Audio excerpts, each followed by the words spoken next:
nervous times for a lot of these riders now, and with 8 kilometres to go, Sean, there's no real sign of sprinters teams over the front yet.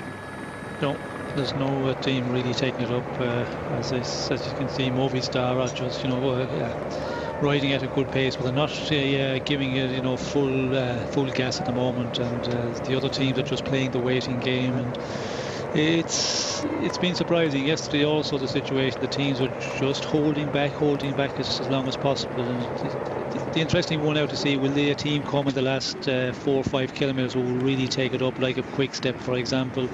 Are they capable of doing it? And that is the question. Is there a team, capable of really turning it on here in the last 3-4 kilometres and just laying the bunch out and forming that train as we have so often seen in the past?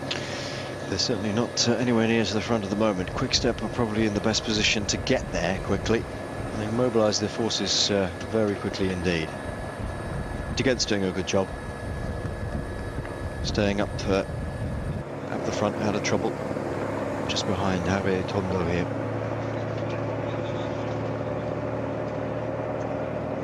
Gutierrez looks behind over his shoulder to see where everybody is, but he's the man doing the pace setting at the moment for Movistar. On the left-hand side now, Sky beginning to bring riders towards the front. You can see the British Champions jersey on the far left-hand side of Geraint Thomas, who went a little bit hard yesterday. Well, has the horsepower to go hard. 7 kilometres to go then. Clearly, Sky have the intention of bringing Henderson towards the front once more. Henderson just miscalculated a little bit yesterday. Maybe they can bring it back today. Hausler ahead of his teammate Jan van Summeren, who's done an awful lot of work for him today. Behind that is Martijn Maskant, the young Dutch rider for Garmin Cervelo. There's a lot of movement in this front group from side to side. Still a little bit nervous about where everybody is. There's Frank Schleck and Levi Leipheimer down at the back here. Tony Martin from HTC High Road moved his way up onto the wheel of the yellow jersey of Thomas de Gent. Good to see a Britannia Schüler rider up here as well. Right. That's good. Thomas on the far left-hand side. Behind Zagen, there is Peter Zagen in the white jersey of Best Young Rider, having a quick yell to the man in front of him from Liquigas. Arrival 5 kilometres, a little bit run downhill here, and then pretty much straight towards the finish line. A little bit of the nerves have gone out of it now. Back to business. Still, Movistar push it on the front. Vinokurov in the middle of your shot. Hands on the drops as he so often rides.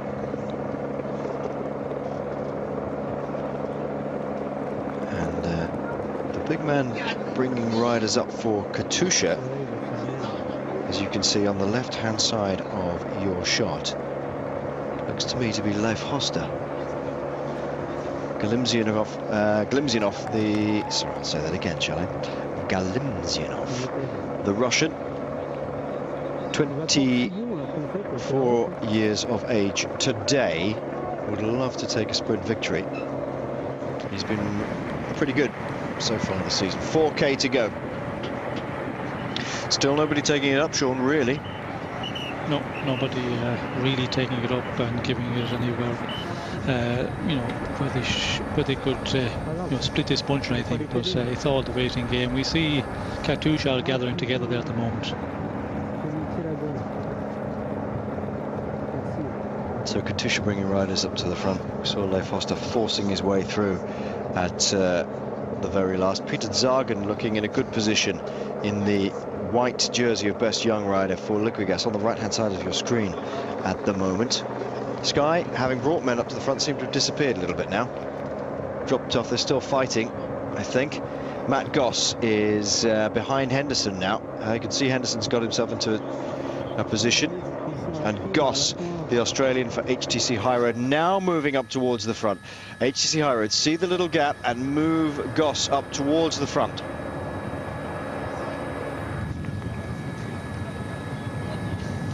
Well, somebody taking up the challenge to string them out now at HTC High Road. Martin back Goss.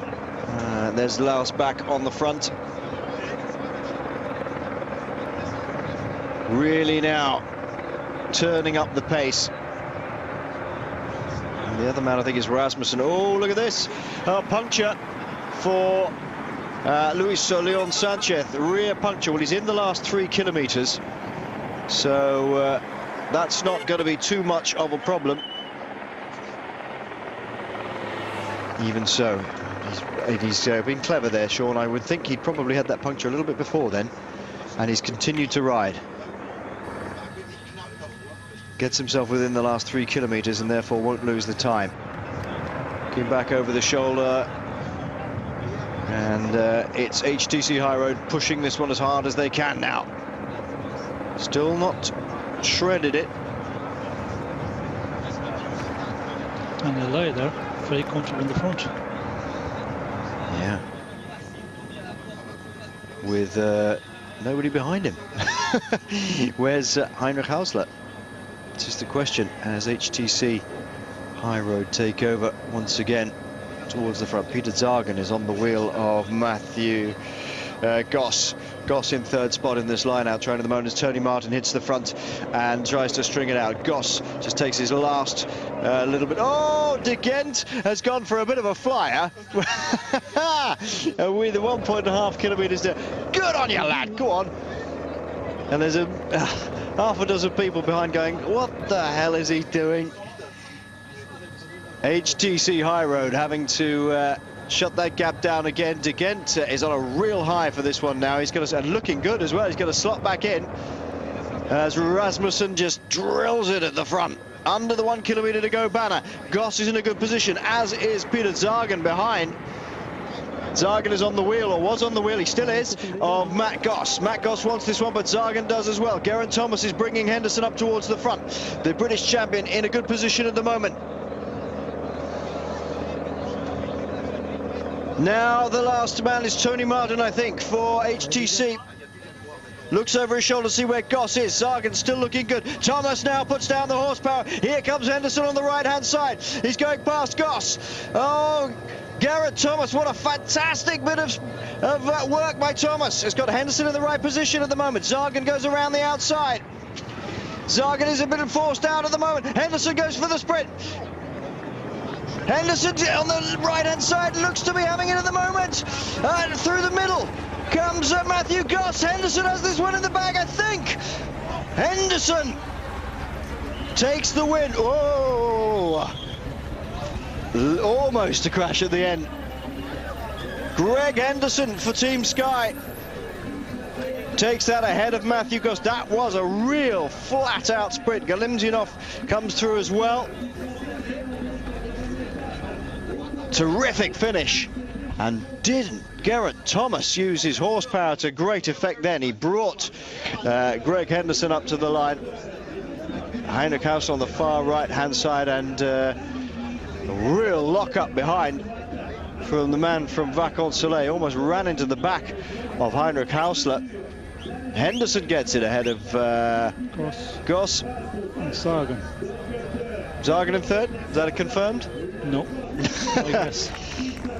Yeah, Zagen looking across to see where Goss was. Great finish. That's a great win for Greg Henderson, because that really was a sprint and a half, that one. Yes, and Galimzyanov gets 3rd. 4th to Hausler. 5th goes to Zagen. 6th to Fillier. Henderson, Goss, Galimzyanov. So the Australians taking, well, Henderson, the New Zealander, taking the 1st place. And Australia taking 2nd. Well, that's always good to have a little bit of antipody and rivalry. Realised he had a couple of wide lengths of an advantage and kept on going. But today, you know, with Henderson in the wheel, he did a magnificent job, and you know, he's the rider who's capable of doing that just at the right moment, the crucial moment, and he certainly did it at that moment today. Henderson, Goss, Galimzinov, Hausler, Sagan, Fillier, Rollins, Rohath, Weitkus and Wyss. So it's a little bit more difficult going into Nuit Saint-Georges tomorrow, in perfect wine country, by the way, as my colleagues David Duffield and Carlton Kirby would tell you. Ghent hangs on to the yellow ahead of Henderson and Roy. 1 second category climb coming towards the end of tomorrow's stage, and then we run into Nuit Saint-Georges. But other than that, it's a little bit more difficult, but nothing that's amazingly taxing for the guys in the break. The only problem is that tomorrow we have a very odd finish.